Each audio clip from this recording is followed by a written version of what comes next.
गांव में सलोनी नाम की एक महिला रहती थी जो अपनी दयालुता और सादगी के लिए जानी जाती थी। उसके घर में अधिक संपत्ति तो नहीं थी, लेकिन वो बहुत ही नेक दिल थी। एक दिन उसको बहुत तेज भूख लगी और जब वो खाने के लिए बैठी तभी एक बूढ़ी भिखारन उसकी झोपड़ी के बाहर आई और भोजन की याचना करने लगी। माई, कुछ खाने को दे दे, ए माई। भिखारन की आवाज सुनते ही सलोनी ने उससे कहा, आओ अम्मा, मैं बस खाने ही जा रही हूँ, तुम भी आकर मेरे साथ खाना खा लो। बेटा, मैं पिछले 3 दिनों से भूखी हूँ और तुम्हारे पास भोजन कम है, तुम ही खा लो, मैं कहीं और से मांग कर खा लूंगी। अरे कोई बात नहीं अम्मा, तुम ये खाना खा लो। लेकिन ये तो तुम्हारा खाना है ना बेटा। अम्मा, मैंने कल रात ही पेट भरकर खाना खाया था, तुमको इसकी ज्यादा जरूरत है, तुम खा लो। भिखारन सलोनी की बात मानकर उसका सारा खाना दोनों हाथों से खाने लगी। थोड़ी ही देर में वो पूरी थाली साफ कर देती है। उसके बाद वो सलोनी को खूब आशीर्वाद देती है। बेटा, आज तूने इस बुढ़िया को अपने हिस्से का खाना खिलाया है, भगवान तुझे हमेशा खुश रखेंगे, तू हमेशा सुखी रहेगी बेटा। इतना कहकर भिखारन चली गई। अब सलोनी को बहुत तेज भूख लगी, इसलिए वो घर के सारे बर्तन देखती है, लेकिन सारे बर्तन बिल्कुल खाली थे। तभी वो काम की तलाश में अपनी झोपड़ी से बाहर निकलती है। चलो अब बाहर चलकर ही कोई काम देखा जाए, जिससे कुछ धन आ जाएगा, तो उससे अनाज लेकर खाना बना लूंगी। सलोनी के पड़ोस में चंपा सुबह से गेहूं साफ कर रही थी। तभी उसका पति ज्यादा गेहूं देखकर उससे कहता है, क्यों रे चंपा, ये गेहूं तो बहुत ज्यादा है, शाम तक कैसे साफ हो पाएंगे? तुम चिंता न करो जी, वो देखो गांव की समाज सेविका इधर ही चली आ रही है, मैं उससे कहूंगी वो मेरी मदद कर देगी। इसको लोगों की मदद करने का अजीब सा पागलपन सवार है। अच्छा ठीक है फिर। सलोनी जैसे ही चंपा के दरवाजे के बाहर से गुजरी, वो चंपा को देखकर उसके हालचाल लेने आगे बढ़ी। अरे चंपा बहन, ये क्या कर रही हो?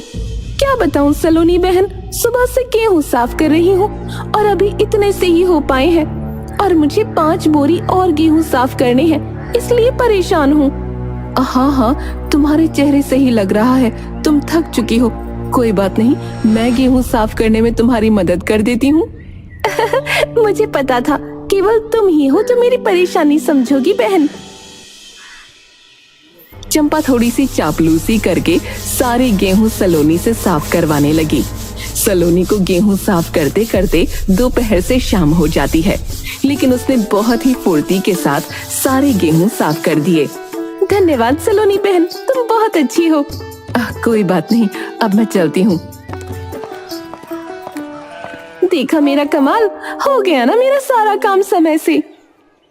सच कहा था तुमने, वाकई में सलोनी को दूसरों की मदद करने से बहुत खुशी मिलती है। मैंने देखा था, उसका चेहरा तुम्हारी मदद करने के बाद खिल गया था। अब सलोनी को काम करके और जोरों की भूख लगने लगी। वो पास की दुकान से उधार सामान लाकर अपने घर चली जाती है और खाना बनाकर खाकर सो गई। अगले दिन जैसे ही उसकी आंख खुली तो दरवाजे के बाहर से लड़ाई की तेज आवाज आ रही थी।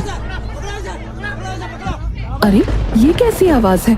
लगता है कोई किसी को पीट रहा है। देखूं तो क्या मामला है। सलोनी दरवाजा खोलकर बाहर जाकर देखती है कि उसके पड़ोस की मालती अपने पति को डंडे से पीट रही थी। वो भीड़ में खड़े लोगों से पूछती है, अरे चाची, ये क्या हो रहा है? ये मालती अपने पति को पैसा ना देने की वजह से मार रही है। तुम मुझे दोगे पैसे या नहीं? प्रसाद खाना है और बोलो। ये बोल बोल कर मालती अपने पति को 3-4 डंडे और मारती है। उसका पति रोते हुए उसको छोड़ने को कहता है। ये सब देखकर सलोनी को बहुत बुरा लगता है और वो मालती को ऐसा क्यों कर रही है ये पूछती है। अरे मालती, तू ऐसे अपने पति को क्यों मार रही है? आखिर उसकी गलती क्या है? देखो सलोनी, तुम मेरे घर के मामले में ना ही पड़ो। ये आदमी सारा दिन बाहर काम करता है, घर आकर बस 50 रुपए देता है, बाकी पैसा कहाँ जाता है? मालती, घर का राशन और खाना खर्चा, बच्चों की पढ़ाई, उन सब में ज्यादा पैसा नहीं बचता है। झूठ मत बोलो, तुम सारा पैसा नशे में उड़ा कर आते हो। इतना बोलते हुए मालती फिर से 2 डंडे उसको मार देती है। ये देखकर सलोनी को गुस्सा आ जाता है और वो मालती से डंडा छीनकर उसको एक जोर का थप्पड़ मारती है। ये देखकर वहां खड़े सभी खुशी से ताली बजाने लगते हैं और सलोनी ने सही किया ऐसा बोलते हैं। अब सलोनी कुछ पैसे निकाल कर मालती को देते हुए बोली, ये लो पैसे मालती, और आज से ये हंगामा करना बंद कर दे, समझी? ये देखकर भीड़ में खड़े सब लोग सलोनी की जमकर तारीफ करने लगे। साथ ही एक औरत तो ये भी बोलती है कि सलोनी को उनके गांव का सरपंच होना चाहिए। ये सुनते ही एक बूढ़ा आदमी सबसे कहता है, वाह बेटा, क्या बात कही है। सलोनी जैसी औरत अगर गांव की सरपंच होगी तो हम सबके आधे कष्ट पहले से ही मिट जाएंगे। अरे बाबा, ऐसा नहीं है, मैं तो बस आप सबकी मदद करना चाहती हूँ, उससे मुझे बहुत खुशी मिलती है। बेटा, एक अच्छे नायक का सबसे अच्छा गुण तो यही है कि वो अपने से पहले दूसरों के बारे में सोचे। ये बात अब सरपंच का नौकर भी सुन लेता है। वो जाकर गांव के सरपंच सोनी को ये सब बताता है। सोनी अपने पति चंपक के साथ अपने घर पर बैठी थी, लेकिन ये सुनते ही उसके कान खड़े हो जाते हैं और वो गुस्से में बोलती है, मुझे तो पहले से ही लगता था ये सलोनी अपने अच्छे काम से एक ना एक दिन हमारे रास्ते का रोड़ा जरूर बनेगी, और आज वो दिन आ ही गया। अरे तुम चिंता ना करो, वो बेसहारा औरत भला हमारे रास्ते का रोड़ा कैसे बन सकती है? मालिक, आप समझ नहीं रहे, वहाँ आज सारी भीड़ ने सलोनी के जयकारे लगाए हैं। क्या कहा? जयकारे? मतलब ये सलोनी तो चुनाव के लिए पहले से ही तैयार बैठी थी। इसका कोई ना कोई बंदोबस्त तो करना ही पड़ेगा, वरना ये चुनाव जीत गई तो हमारे लेने के देने पड़ जाएंगे। कुछ दिन बाद सोनी चुनाव की रैली निकालती है, लेकिन उसमें बस गांव के 5-10 लोग ही आते हैं। लेकिन तभी सामने से सलोनी पैदल रैली लेकर आ रही थी, जिसमें गांव के लगभग सारे लोग होते हैं। साथ ही जो 5-10 लोग सोनी की रैली में बैठे थे, वो भी उठकर सलोनी की रैली में शामिल हो गए। ये देखकर सोनी गुस्से से आग बबूला हो गई। देखा तुमने, इस कल की आई औरत ने मेरी सालों की सरपंची पर तमाचा मारा है। भीड़ देखकर लगता है कि गांव की अगली सरपंच यही होगी। सोनी, तुमने सही कहा, ये अगली सरपंच होगी, लेकिन ज्यादा दिन सरपंच रह नहीं पाएगी। क्या मतलब? कुछ नहीं, तुम बस देखती जाओ। गांव में चुनाव हो जाते हैं और सलोनी चुनाव जीत जाती है। अब पूरे गांव में जिसे देखो वो सलोनी के ही गुणगान गाता रहता है और सोनी के दरवाजे पर कोई नहीं आता, जिससे मन ही मन सोनी सलोनी से घृणा करने लगती है और उसको अपना दुश्मन समझ लेती है। सोनी को ऐसे देखकर चंपक उससे कहता है, सोनी तुम चिंता ना करो, गांव की अगली सरपंच तुम ही होगी। हाँ, जितना काम उसने सरपंच होने के 2 महीनों में करवाया है ना, उतना काम मैंने पिछले 5 सालों में नहीं करवाया, और आप बोल रहे हो अगली सरपंच मैं बनूंगी। चिंता मत कर, राशन बांटने का समय आने दे। गांव में सब इसी की आस लगाए बैठे होते हैं कि इस बार के राशन में बिल्कुल भी मिलावट नहीं होगी, और यही एक प्रमुख वजह थी कि गांव वालों ने सलोनी को अपना सरपंच चुना था। अब गांव में सबको समान रूप से राशन बांटा जाता है, जिससे सब लोग सलोनी की जमकर तारीफ करते हैं। मैं ना कहती थी अपनी सलोनी के राज में पूरी ईमानदारी से काम होगा। देखो, मुझे हर बार से 10 किलो ज्यादा अनाज मिला है। हाँ, तो इसमें नया क्या है? ये तो सलोनी की जिम्मेदारी है ना। अरे ये मालती सलोनी की तारीफ क्यों करेगी भला? याद नहीं, सलोनी ने सबके सामने इसको जोरदार थप्पड़ जो मारा था भाई। अरे वो दृश्य कैसे भूल सकते हैं? मालती को एक ही थप्पड़ में जो है तारे नजर आ गए थे भैया, तारे। सबके सामने ऐसे अपना मजाक बनते देख मालती गुस्से में राशन उठाकर अपने घर चली जाती है। कुछ दिन बाद अचानक से गांव में एक के बाद एक हर गांव वाला धीरे धीरे बीमार पड़ने लगा। अब इसका फायदा उठाकर सोनी शहर के अच्छे डॉक्टर को लाकर सबका मुफ्त इलाज करवाती है। पता नहीं डॉक्टर साहब क्या हुआ है हमारे गांव को, अचानक से सब बीमार पड़ने लगे हैं। तुम सबने खाने का अनाज कहां से लिया था? क्योंकि तुम सबकी रिपोर्ट में मिलावटी खाने की कमी सामने आई है। डॉक्टर साहब, सारे गांव वालों ने राशन में मिला सामान ही खाया है जो नई सरपंच सलोनी ने बंटवाया था। हाँ डॉक्टर साहब, राशन मैंने बंटवाया था, लेकिन राशन में कोई मिलावट नहीं है। सरपंच जी, ये रिपोर्ट तो यही बता रही है कि खराब खाने की वजह से सबकी तबीयत खराब हुई है। ये सुनते ही सोनी सारे गांव वालों को सलोनी के खिलाफ उकसा देती है, जिससे सारे गांव वालों के ताने सलोनी को सुनने पड़ते हैं। वाह सलोनी वाह, हमने तो सोचा था तुम हम गांव वालों का भला कर रही हो, तुम तो सोनी से भी आगे निकल गई। कम से कम सोनी के बांटे हुए राशन से हमारी तबीयत तो खराब नहीं होती थी। सच कहा तुमने भैया, मुझे तो पहले से ही पता था ये जितना ऊपर से अच्छी बनती है ना, इसका मन अंदर से उतना ही काला है। हमको ऐसी सरपंच नहीं चाहिए। हाँ, हम कम अनाज से गुजारा कर लेंगे, लेकिन खराब अनाज से नहीं। गांव वालों, मेरी इसमें कोई गलती नहीं है, मेरे खिलाफ किसी ने साजिश की है। अब कोई गांव वाला सलोनी की बात नहीं मानता। दूसरी तरफ चंपक अपने आदमियों के साथ आकर सलोनी को गांव से बाहर निकाल देना चाहिए ऐसा बोलता है, और सारे गांव वाले उसकी बात से सहमत हो जाते हैं। सही कहा चंपक भैया, सलोनी को गांव से बाहर निकाल दो। क्या देख रही है सलोनी, अब तू क्या चाहती है, हम सब धक्के मारकर तुझे गांव से बाहर निकालें? नहीं, उसकी जरूरत नहीं, मैं आज ही गांव छोड़कर चली जाऊंगी। आज नहीं, अभी जा। मालती अब सलोनी की झोपड़ी से सामान निकालकर बाहर फेंकने लगी। सलोनी अपने कपड़ों की पोटली उठाकर गांव से चली जाती है। उसके जाने के बाद सोनी चालाकी से दोबारा गांव की सरपंच बनकर बहुत खुश हो जाती है। देखा सोनी, मैंने कहा था ना, गांव की अगली सरपंच तुम ही होगी। सही कहा था तुमने, मैं दोबारा सरपंच बनकर बहुत खुश हूँ।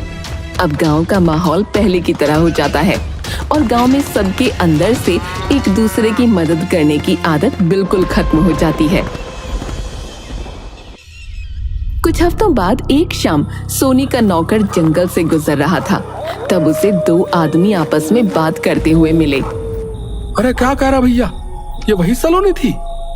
हाँ भैया, ये वही सलोनी थी जो कुछ महीने के लिए कमलापुर गांव की सरपंच बनी थी भैया। बाद में गांव वालों ने जो है इसे गांव से निकाल दिया। शायद उसी वजह से इसने फांसी लगाकर आत्महत्या कर ली होगी भैया। लेकिन मैंने तो सुना था ये बहुत अच्छी थी और सबकी मदद करती रहती थी। हाँ, ये सही है भैया, लेकिन सरपंच बनने के बाद ही ये हुआ। अरे इसको मरे तो 1 हफ्ता हो चुका भैया। नौकर ने जैसे ही ये सब सुना, वो भागता भागता सोनी के पास पहुंचा और उसने सब कुछ विस्तार से सोनी को बताया। अब ये सुनकर सोनी और चंपक बहुत खुश हुए, क्योंकि उनके रास्ते का रोड़ा हमेशा के लिए साफ हो गया था। अगले ही दिन ये खबर गांव में आग की तरह फैल गई कि सलोनी ने फांसी लगाकर आत्महत्या कर ली है।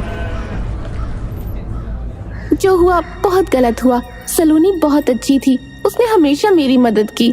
अरे छोड़ो, वो 1 नंबर की घमंडी औरत थी, बेइज्जती उससे सहन ना हुई होगी, तभी तो फांसी के फंदे पर झूल गई। कोई कुछ भी कहे, लेकिन मेरे लिए तो वो बहुत अच्छी थी, उसने बहुत बार मेरी मदद की है। गांव में धीरे धीरे ये अफवाह फैलने लगी कि सलोनी, जो गांव की पूर्व सरपंच थी, अब मर चुकी है और उसकी आत्मा रात में भटकती है। इस अफवाह के कारण गांव वाले रात को घर से बाहर निकलने से डरने लगे। कुछ ने दावा किया कि उन्होंने सफेद साड़ी पहने एक औरत को देखा जिसके बाल खुले हुए थे। भैया, मैंने तो जैसे ही उसकी लाल लाल आंखें देखी, मैं डर गया भैया। फिर दूसरे ही पल वो सलोनी जैसी आवाज में बोली कि तुझे कोई मदद चाहिए क्या? भैया मेरे तो हाथ पांव फूल गए थे भैया।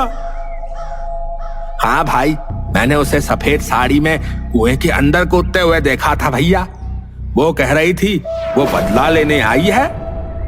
गांव में बढ़ते डर और अंधविश्वास के बीच सोनी और चंपक इस बात को बकवास मानते थे। उन्हें यकीन था कि लोग सिर्फ डरावनी कहानियां बना रहे हैं। ये गांव वाले भी ना हर छोटी बात पर भूत बना देते हैं। हाँ, और हम तो हैं ही बहादुर। चलो आज गांव में टहलते हैं और इस भूतनी की कहानी का सच पता करते हैं। उस रात सोनी और चंपक गांव की सुनसान गलियों में घूमने निकले। सब तरफ सन्नाटा था। तभी अचानक सफेद साड़ी में एक औरत उनके सामने आ गई। उसके बाल खुले हुए थे और चेहरा भयानक लग रहा था। अरे ये तो सच में सलोनी का भूत है। हाँ, ये तो सलोनी लग रही है। ये भूतनी बन गई है। भागो भागो। सोनी, मुझे सब पता है। तूने मुझसे बदला लेने के लिए ये सब किया था ना? मैंने कुछ नहीं किया। ये सब कुछ चंपक ने किया था। सलोनी ने गुस्से में चंपक की तरफ देखा और जोर से चिल्लाई। डर के मारे चंपक कांपने लगा और सच उगलने पर मजबूर हो गया। सच बताओ चंपक, वरना मैं तुम्हें कभी चैन से नहीं रहने दूंगी। नहीं नहीं नहीं, मुझे मत मारना। मैं कबूल करता हूँ। मैंने राशन में दवाई मिलाई थी ताकि सब बीमार पड़ जाएं। फिर मैंने तुम्हें गांव से बाहर निकलवा दिया। सलोनी ने चंपक और सोनी से कहा कि अब उन्हें ये सच्चाई पूरे गांव के सामने बतानी होगी। मौत के डर से दोनों तैयार हो गए। अब चलो सबको सच बताओ। हमें माफ कर दो। हम गांव वालों के सामने सब कुछ कबूल कर लेंगे। बस हमें मारना मत बस। अगले दिन गांव की पंचायत बुलाई गई। चंपक और सोनी ने सबके सामने अपनी गलती मान ली और बताया कि उन्होंने सलोनी को बदनाम करने के लिए ये साजिश रची थी। देखा, मैंने कहा था ना, सलोनी निर्दोष है। ये दोनों उसे फंसाना चाहते थे। हैं? हाँ, ये बहुत बड़ा पाप है। इन्हें गांव से बाहर निकाल देना चाहिए। पंचायत ने फैसला लिया कि सोनी और चंपक को गांव से निकाल दिया जाए। उसके बाद सलोनी ने सबको बताया, मैं जिंदा हूँ। ये सब मैंने इसलिए किया ताकि मैं सोनी और चंपक की सच्चाई सबके सामने ला सकूं। सलोनी, मुझसे गलती हो गई, मुझे माफ कर दो। इसके बाद गांव वालों ने सलोनी को वापस सरपंच बना दिया। गांव में फिर से शांति लौट आई और सब ने मिलकर सलोनी के साथ न्याय किया।